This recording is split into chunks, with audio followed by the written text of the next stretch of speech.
Bismillahirrahmanirrahim. Assalamualaikum warahmatullahi wabarakatuh. Baiklah, saya Muhammad Al-Ghifari Al-Ayyubi dari jurusan Pendidikan Matematika, Fakultas Tarbiyah dan Keguruan, Universitas Islam Negeri Alauddin Makassar. Pada video pembelajaran kali ini, saya akan menjelaskan materi mengenai geseran dan translasi, di mana materi ini merupakan salah satu pokok pembahasan pada mata kuliah geometri transformasi. Nah, untuk lebih jelas mengenai materinya, langsung saja kita masuk ke pembahasan. Jadi yang pertama, kita akan membahas mengenai ketentuan dan sifat-sifat. Jadi dalam bab setengah putaran yang telah kita pelajari sebelumnya, telah dijelaskan bahwa setengah putaran dapat ditulis sebagai hasil kali dua pencerminan, yaitu jika A sebuah titik yang diketahui, G dan H dua garis yang tegak lurus di A, maka setengah putaran dari titik A itu sama dengan MG MH.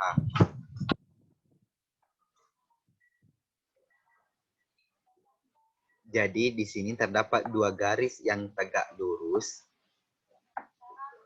yaitu garis G dan garis H.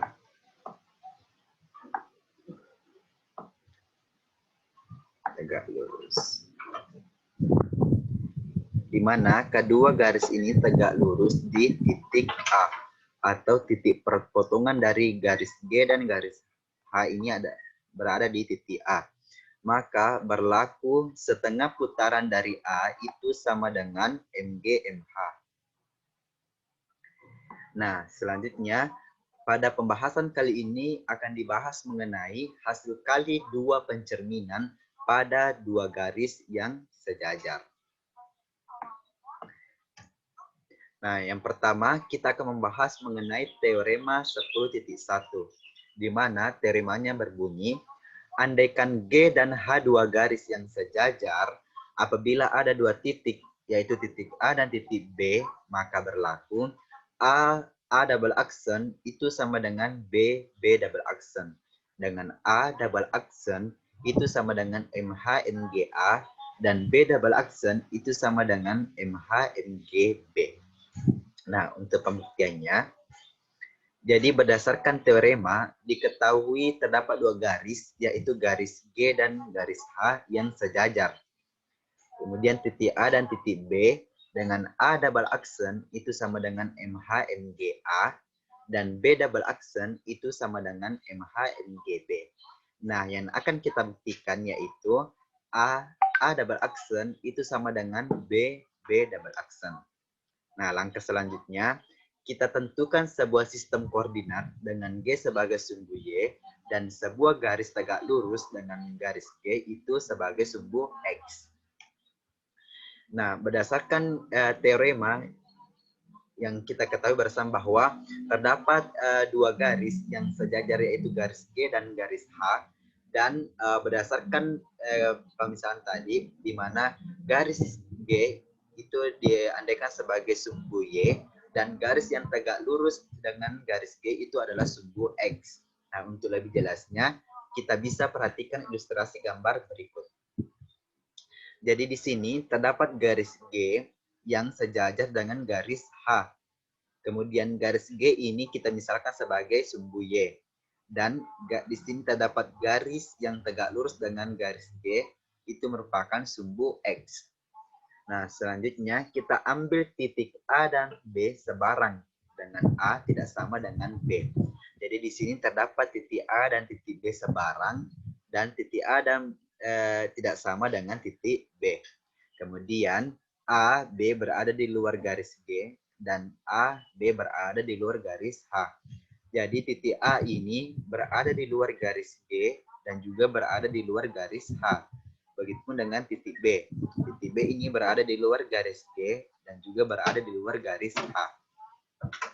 Nah, selanjutnya kita andaikan A itu sama dengan A1, A2 dan B sama dengan B1, B2.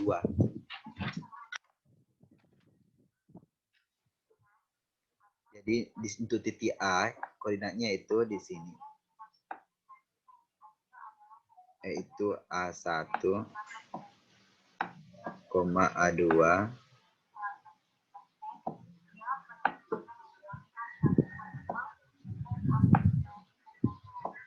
kemudian titik B-nya itu diandaikan yaitu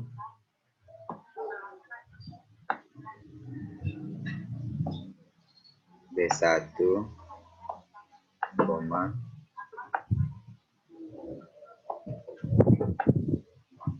B2.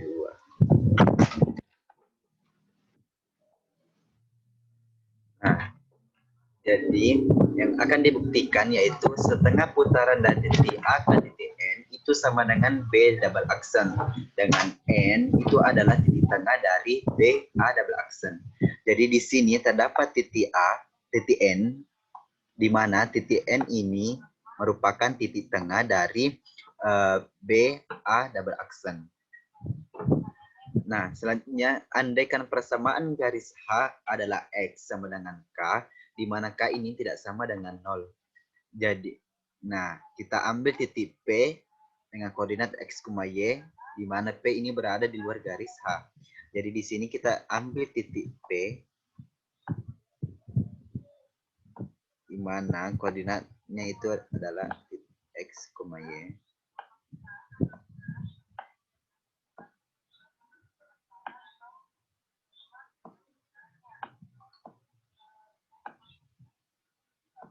Nah, kemudian di sini kita ambil tarik garis ke sini dan membentuk titik sehingga diperoleh titik P aksen.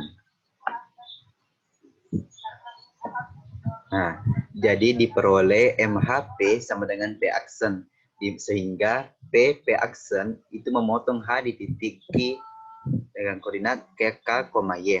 Jadi di sini terdapat titik Q dengan koordinatnya itu K,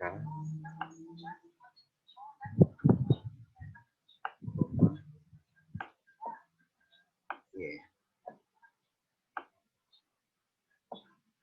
Jadi ini sama panjangnya. Nah, jadi P aksen ini memotong garis H di titik Q, di mana titik Q ini koordinatnya yaitu K, Y. Nah, kenapa bisa dihasilkan K, Y?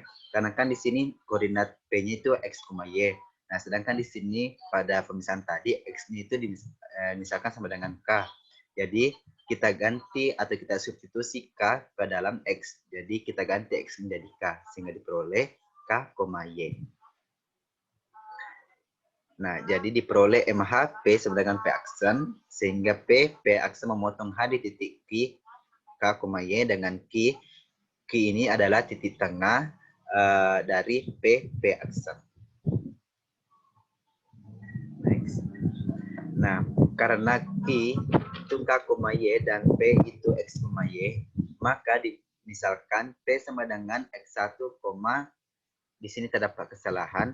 Jadi di sini X1, Y1 sehingga diperoleh Q sama dengan X1 ditambah X per 2, Y1 ditambah Y per 2 sama dengan kita masukkan nilai Q-nya yaitu K, Y. Jadi K, Y sama dengan X1 ditambah X per 2, Y1 ditambah Y per 2.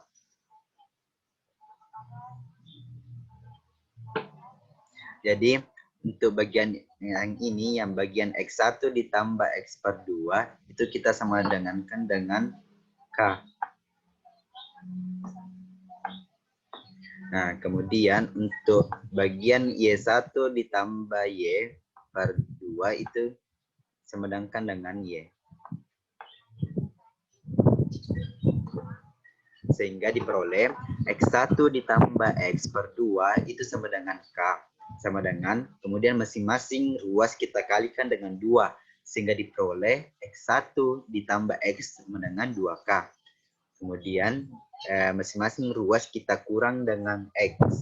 Sehingga diperoleh X1 sama dengan 2K dikurang X. Dan juga untuk Y1 ditambah Y per 2 sama dengan Y. Jadi di sini bukan K tapi Y. Maaf. Kemudian masing-masing ruas itu kita kalikan dengan 2 sehingga diperoleh Y1 ditambah Y sama dengan 2Y. Kemudian setiap ruas kita kurang dengan Y sehingga diperolehlah Y1 sama dengan Y. Maka dia hasilkan MHP sama dengan P aksen itu sama dengan 2K dikurang X, Y. Jadi untuk titik koordinat dari P aksen tadi itu sini tulis sama dengan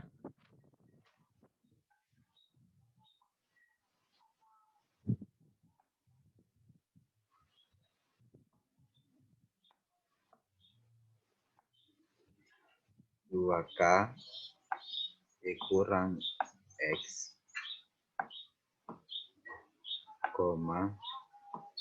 Y.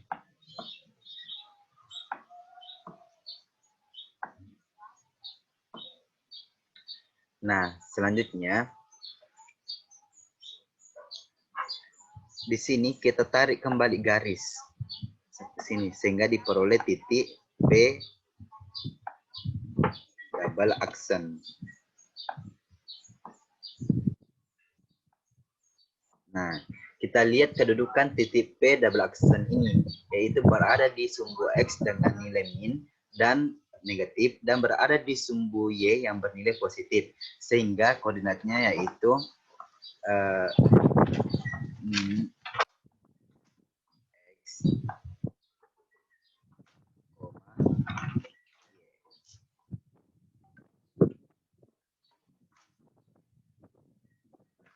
kemudian jadi karena MG P aksen sama dengan P double aksen itu sama dengan min X, Y, jadi MH MGP itu sama dengan MH MGP sama dengan MH, kemudian MGP-nya itu diganti menjadi min X, Y.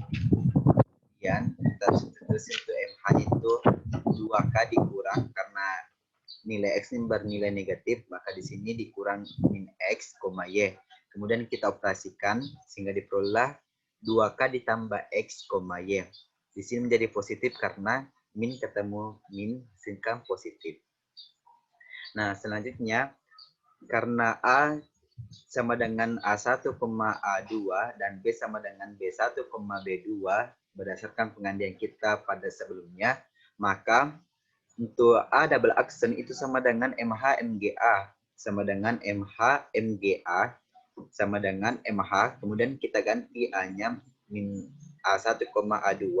Dan di sini kan untuk A1, A2 itu X, Y, dan sedangkan di sini tadi X-nya itu bernilai negatif, jadi di sini kita tulis min A1, A2. Kemudian kita substitusi ke MHP-nya, MH-nya 2K, kemudian ditambah A1, A2. Jadi di sini sama pengerjaannya dengan MH MGP di sini. Jadi di sini terdapat 2K dikurang min A di koma A2. Kemudian kita operasikan sehingga diperoleh hasil 2K ditambah A1, A2. Nah, kemudian untuk B double aksen itu sama dengan MH MGB sama dengan MH MGB sama dengan MH, kemudian MGB-nya kita ganti menjadi min B1, B2. Kemudian kita operasikan, substitusi MH-nya itu 2K dikurang min B1, B2. Sehingga diperoleh hasil 2K ditambah B1 ditambah B2.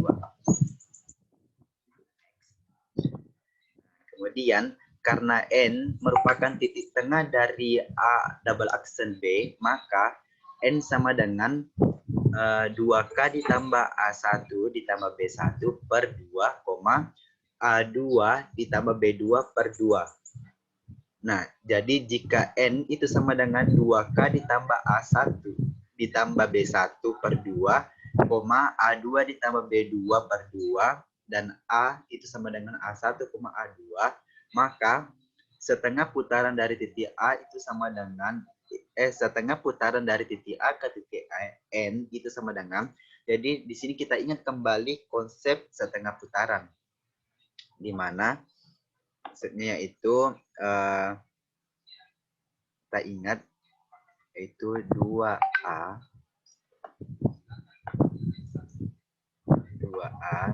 dikurang X, koma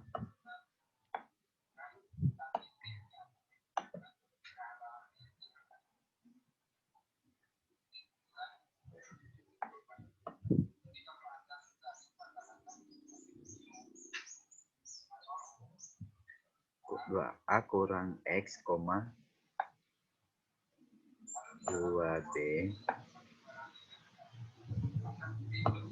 dikurang Y. Sehingga diperoleh setengah putaran dari titik A ke titik N itu sama dengan 2 dikali untuk A-nya, 2K ditambah A1 ditambah B1 per 2 dikurang X-nya A1, 2 dikali B, B-nya itu A2 ditambah B2 per 2, kemudian dikurang Y, Y-nya itu A2. Sehingga diperolehlah 2K ditambah B1, B2. Jadi di sini untuk ini kita matikan. Kemudian karena ini A1, sini min, sini pasti jadi ini juga mati. Dan di sini mati. Ini dan di sini juga mati. Jadi sisa 2K ditambah B1, B2. Nah, berdasarkan sebelumnya, bentuk 2K ditambah B1, B2 ini sama dengan B double aksen. Jadi, dengan demikian, A double aksen itu sama dengan B double aksen itu terbukti. Jadi, setiap ruas berarah dengan pangkal sebuah titik dan berakhir di titik petanya oleh MHNG adalah ekuivalen dengan setiap garis berarah seperti di atas. Jadi, hasil transformasi dari MHNG itu adalah seakan-akan menggeser setiap titik sejauh jarak yang sama dan searah. Nah, transformasi demikian dinamakan dengan translasi atau geseran. Lanjut. Nah, selanjutnya kita akan membahas mengenai definisi, di mana bunyi definisinya berbunyi, suatu padanan G dinamakan suatu geseran apabila ada ruas garis berarah, yaitu AB, sehingga setiap titik P pada bidang menjadi P aksen dengan G, P sama dengan P aksen, dan P aksen sama dengan AB. Jadi setiap ruas garis berarah menentukan sebuah translasi. Jika AB suatu garis berarah, maka dengan lambang G AB atau geseran A ke B itu dimaksudkan sebagai sebuah geseran yang sesuai dengan AB. Nah, kita masuk ke contoh soal. Di mana contoh soalnya itu diketahui titik A, B, dan C yang tak segaris. Jadi sini tak segaris. Nah, pertama lukislah G, A, B, A, atau lukislah geseran dari titik A sejauh A ke B dan geseran A dari titik B sejauh A, B. Kemudian bagian B, lukislah geseran titik C sejauh A, B. Kemudian C, lukislah garis-garis G dan H dengan A berada di G dan G AB sama dengan MH G. Kemudian bagian D, lukislah G dan H dengan C berada di G dan sehingga G AB sama dengan MH G. Nah, untuk penyelesaiannya, sini kita lihat. Dan di sini diketahui titik A, B, dan C itu tidak segaris. Nah, untuk pertama, lukislah geseran titik A sejauh AB. Jadi di sini GAB berada di titik B, artinya pergeseran dari titik A ke sejauh AB itu berada di titik B. Nah, kemudian geseran dari titik B sejauh AB itu menghasilkan A aksen, itu berada di sini di A aksen dan digeser dengan jarak yang sama. Nah, untuk bagian B-nya lukislah geseran titik C sejauh AB. Jadi kan di sini ketahui AB-nya sejauh ini. Jadi kita geser titik C-nya, titik C, sejauh AB, sehingga diperoleh C aksen sama dengan di sini C aksennya itu sama dengan geseran dari titik C sejauh AB. Nah, selanjutnya bagian C, mungkin teman-teman bisa simak mengenai penyelesaiannya, atau saya jelaskan bagian C-nya. Lukislah garis-garis G dan H dengan A berada di G dan G AB, atau geseran AB itu sama dengan MH MG. Jadi di sini terdapat garis-garis G dan garis H dengan A ini berada di garis G. Nah, kemudian geseran A sejauh AB itu sama dengan B. Di sini kita tadi sama dengan B. Dan juga MH MGA itu sama dengan B. Jadi, geseran AB itu sama dengan MH MG. Jadi mungkin cukup sekian yang sempat saya jelaskan pada kesempatan kali ini. Lebih dan kurangnya mohon dimaafkan. Ada benarnya datanya dari Allah Subhanahu Wa Taala dan ada salahnya berasal dari diri saya pribadi selaku manusia yang tak lupa dari kesalahan. Wa'tasimu bihablillahi jami'an wa la tafarraqu. Assalamualaikum warahmatullahi wabarakatuh.